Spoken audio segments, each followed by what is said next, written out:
संध्याकाळचा टाईम आहे स्वयंपाकाचा, पण स्वयंपाकाला उशीर आहे म्हणून थोडंसं हे 65 बनवलेले. 65 चिकनची नाही बरं का, ह्याची आहे, सोयाबीनची आहे. याचा मसाला आणला होता, ते टाकून करायचे. ह्याला थोडं गरम पाण्यामध्ये काढून घेतली आणि अद्रक लसूणची पेस्ट आणि ते मसाला आणि मीठ आणि तिखट हे टाकून मिक्स करून घेतली. आणि इथं आता तेल गरम करायला ठेवले. आता हे तेलमध्ये टाकून घेते. इकडं बेसन कालवून घ्यायचे, मिरची भाजी करायची. बेसन, ओवा आणि सोडा आणि कांदा आणि हिरवी मिरची हे पूर्ण मिक्स करून घ्यायचे. चला आता मी तळून घेते. इकडं रेडी झाले बटाटे वडे, मिरची भजी आणि 65. बघा ही दोन कशी खावलेली ठेवा. Very nice. तिने तिच्या पप्पाच्या मागे कशी लपाले. लपाल्याच कशाला, दाखव खावलेलं काय एवढं पळून गेली.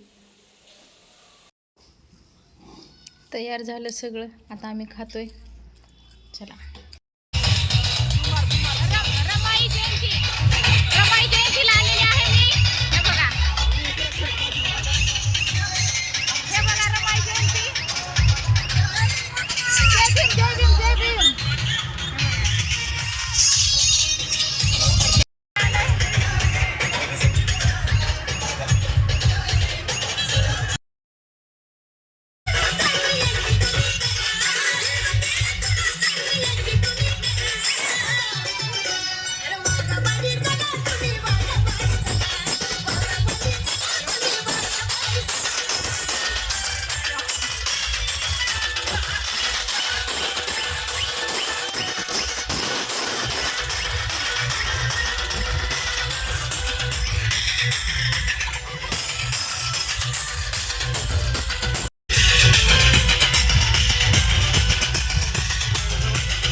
आता घरी आले, तर घरी आल्यावर आमच्या मिस्टरने काय कारभार करून ठेवलेत बघा, दाखवते थांबा जरा तुम्हाला 1 मिनिट.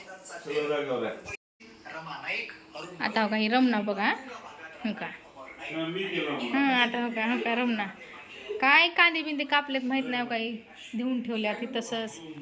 आता इथं पातीला दिसाले तेव्हा खिचडी केले, तर आम्ही युजुक ना काम मोठे केलेत, पण असं करतेत कधी कधी मी बाहेर गेल्यावर. काय आता हे रमना आता मला काढावं लागते, एक काम तर कुठलं तर सोसावं लागेल केल्यानंतर. आता खिचडी करू नका कसं बसलेत बघा इथं, दमलेत वाटतं खिचडी करून. होय दमला, हा बोला, बोलायला सुद्धा दम लागलाय बघा त्यांना.